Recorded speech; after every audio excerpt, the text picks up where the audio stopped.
At the office Christmas party, my manager laughed and said, "We all know she's only here because she makes the rest of us look better by comparison." I laughed hollowly along with everyone else. A month later, when corporate launched a secret investigation, guess whose testimony got him fired on the spot, right in front of the entire department? Let me tell you what happened to me at my job last year. I work for a financial consulting firm in Wichita, Kansas. Eldridge Financial Solutions. Sounds fancy, right? But inside, it's just a bunch of tired people doing boring reports for rich clients who never read them. I've been there almost 6 years. I'm not anyone special. I'm not loud. I don't dress flashy or try to make myself stand out. I've just always shown up, done my job, stayed late when needed, and kept my mouth shut. I didn't care much about office gossip or who was hanging out with who. I just needed the paycheck. For most of that time, I had no issues. I was invisible, and that suited me fine. But about a year ago, some of our clients started mentioning me by name in their feedback. Not in a big way, just little things like, "Thanks to her for getting this report done fast," or "She explained the numbers really well." I thought it was nice. But Brent, my manager, he didn't like it. Brent Meyer was the kind of guy who liked being the loudest voice in the room. Tall, always in a blazer even when it was 90 degrees, constantly tossing his stress ball or talking over people in meetings. He liked control, especially over people like me who didn't push back. I think me getting noticed, just a little, made him feel threatened. He started throwing little jabs in meetings. Like if I gave a report, he'd say, "Nice, but next time maybe use words the rest of us can understand."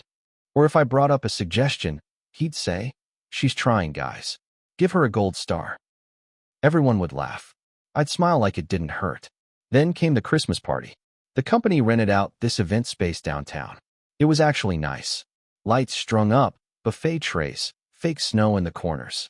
People dressed up. I wore a simple navy dress, nothing fancy. I stayed near the drink table, trying to look busy without having to actually talk to anyone. Brent was drinking and doing that thing where he talks just loud enough for everyone to hear. He walked up with Jeff from accounting.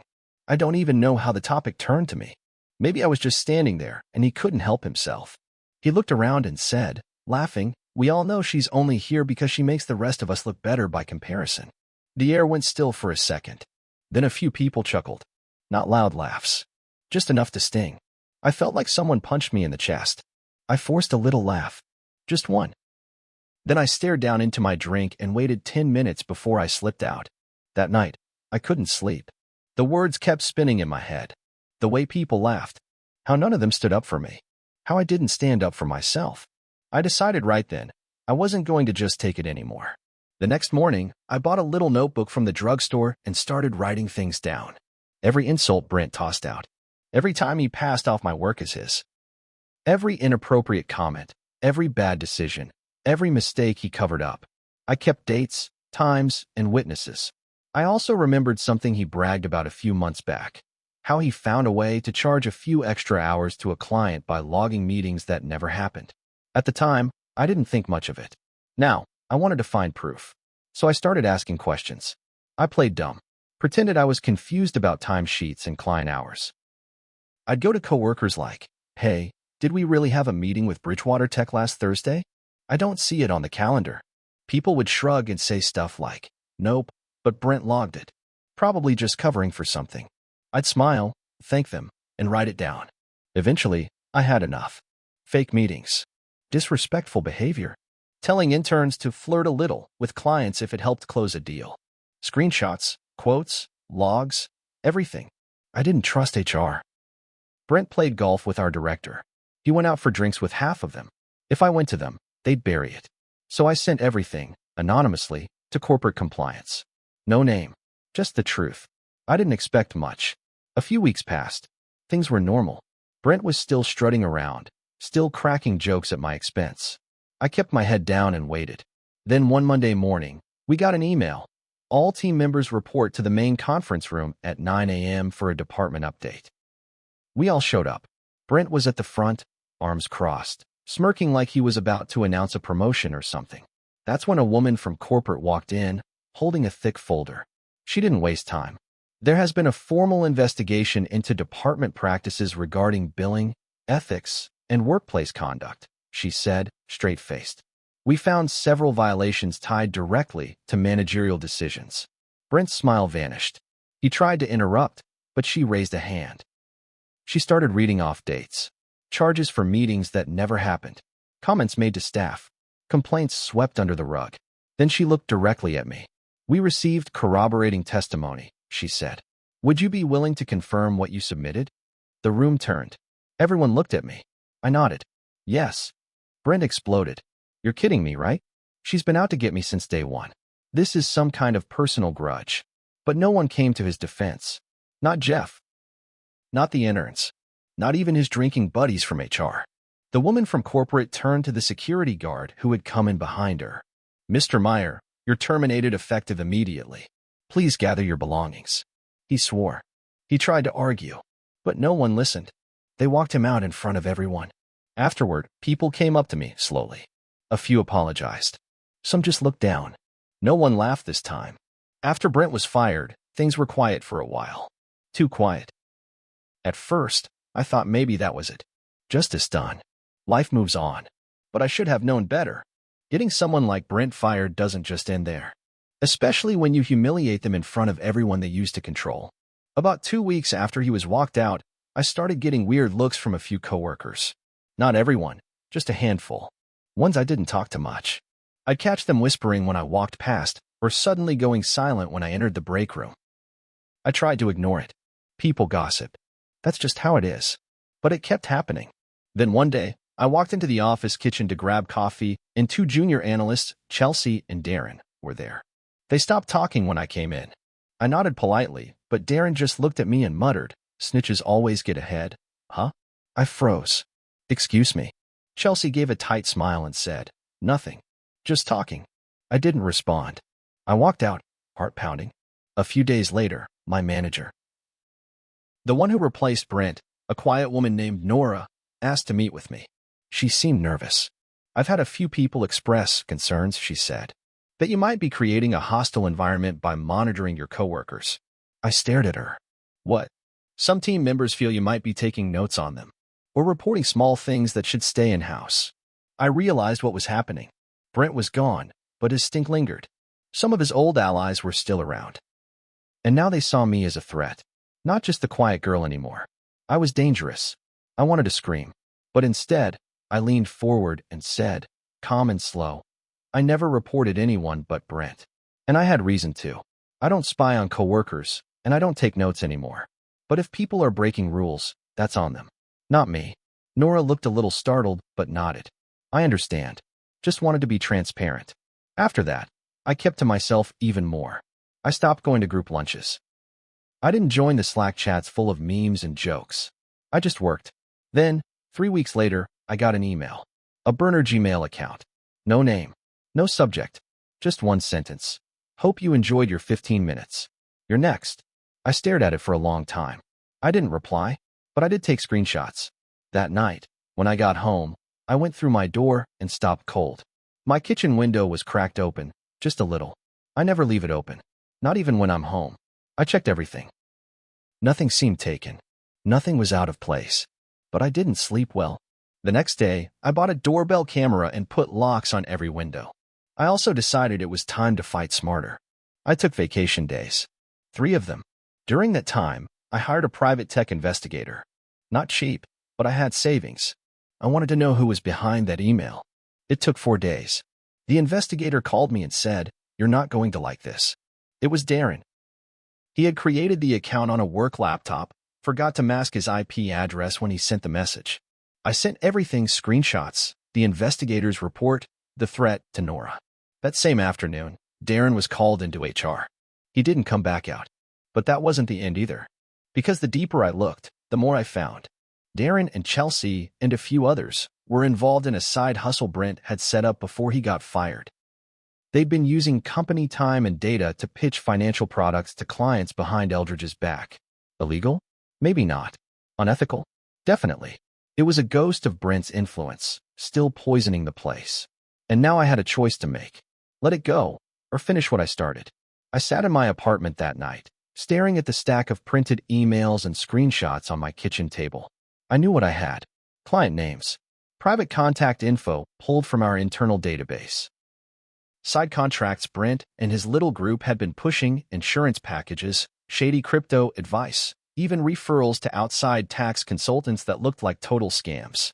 It wasn't just sketchy. It was theft. They were stealing time, using company trust to push personal gain. I could send it all to corporate again. I could stay anonymous like before.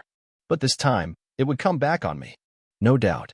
I'd already taken down one manager and his little soldier Darren. The rest would figure it out. But I also couldn't ignore it. So I started small. I emailed Nora again. Told her, politely, that I had concerns about ongoing misuse of client relationships and that it involved people still in the department. I attached 2 redacted screenshots, no names, just enough to show the pattern. She called me in again the next morning. I need to know who's involved, she said. If this is as serious as it looks, we can't wait. I stared at her. She looked tired. Like she wanted this all to go away. Like she was already regretting having to deal with me again. I made a decision. I'll give you the full report, I said. But I want it on the record that this is a whistleblower complaint. Full legal protection. And I want to speak to someone from corporate compliance. Not just you. She nodded slowly. All right. I'll set that up. The next day, I gave them everything. Every name. Every link. Every timestamp. I told them how Brent had started it. How his group kept it going after he left. I explained the pressure tactics, how they roped in younger staff, used threats, fake promises, blackmail. It was like lighting a match. Within a week, 2 more employees were suspended, Chelsea and another guy, Brian, who was pretty much Brent's mini-me. More emails surfaced. They started questioning everyone, even people who had nothing to do with it.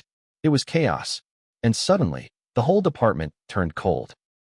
People stopped saying hello. Emails came without greetings. I'd walk into a room and conversations would die. I wasn't just the one who got Brent fired anymore. I was poison. The worst was when Nora called me in again, this time, her face blank. We're being told to restructure the department, she said. They're moving some positions to Dallas. You're being given the option to transfer or take a severance package. I stared at her. Are you serious? She wouldn't look me in the eye. I don't have a say. It came from the top. That's when I realized this wasn't just fallout. This was a hit job. Someone higher up, maybe friends with Brent, maybe just annoyed that I stirred up too much, wanted me gone. Quietly. You're telling me I did the right thing, followed the rules, and now I'm the one being pushed out. No response. Just a sigh. So I smiled. Tight. Sharp. Fine, I said. I'll take the severance. But I wasn't done. Not even close. Because I knew something they didn't. When I dug through Brent's old files, I found one folder labeled Ridgeway. It didn't mean much then. But now, I remembered a client by that name. A private account. One of our top-tier clients. The one Brent used to handle personally. And what I found in that folder, it wasn't just fraud. It was blackmail. I didn't leave quietly. They wanted me to. That's what the severance was, a bribe. A thank you. Now disappear. But after everything I'd seen, after what they did to me, I wasn't going to fade out like some office ghost. The Ridgeway folder changed everything. Inside were private emails between Brent and someone named Alan Ridgeway, a major client who handled investments for wealthy retirees. Brent had helped him hide losses by moving money between accounts that didn't technically belong to Ridgeway. Basically, they were covering each other's backs. Brent would fudge reports to make Ridgeway look good to his investors, and Ridgeway would send consulting fees Brent's way under the table. But it got worse. One email was from Brent to Ridgeway, bragging about having insurance in case things went south. He listed names, clients, employees, and even a director at Eldridge who could be brought down if needed. Blackmail. Plain as day. And somehow, it had never come out in the earlier investigation. I knew why. Brent had hidden this part deeper. This was his in case of emergency file. He thought it would protect him. And now it was mine. I scanned it, saved it to a private drive, and then I called someone I hadn't spoken to in years, my cousin Greg. Greg's a lawyer. Not the courtroom kind, but the regulatory, stiff-suit, government-type lawyer. I sent him the files, no details. Just said, call me when you read this. He called 20 minutes later. Where the hell did you get this? I told him everything. He paused, then said, I'll call the SEC. Today. It moved fast after that. An investigation launched. Quiet at first, then loud. They raided Ridgeway's office. Eldridge Financial was named in the probe. Headlines: clients pulling accounts. The whole building went into panic mode. Nora? She resigned. The director Brent used to golf with? Forced into early retirement. But the real explosion came when Brent's name hit the news. Turns out, he'd been trying to get a job in Denver, using fake references and hiding his termination. When the story broke, that offer vanished. So did his online profiles. He went completely dark. Then, 2 months later, I got a message on LinkedIn from an account with no photo. "You happy now? You ruined my life." I stared at it. I didn't reply. I just reported the account and blocked it. I wish I could say I felt proud, that I walked away clean, satisfied, better. But that's not how it went. I couldn't find another job. My name was out there now, not as a whistleblower, but as a troublemaker. No one said it out loud, but I could hear it in their voices during interviews. Too risky. Too much baggage. I had to move. I left Kansas. Took a part-time job in a small town in Missouri, helping a friend with her family's bookkeeping business. It's quiet. No drama. But sometimes, late at night, I wonder if it was worth it. And the truth? I still don't know. I got revenge. I destroyed a man who deserved it. I took down the people who covered for him. I told the truth. But in the end, I burned the whole place down, including myself. And that's what they don't tell you about revenge. Sometimes it works. Sometimes you win. But winning doesn't always mean you're left standing. Sometimes, it just means you're the last one in the ashes.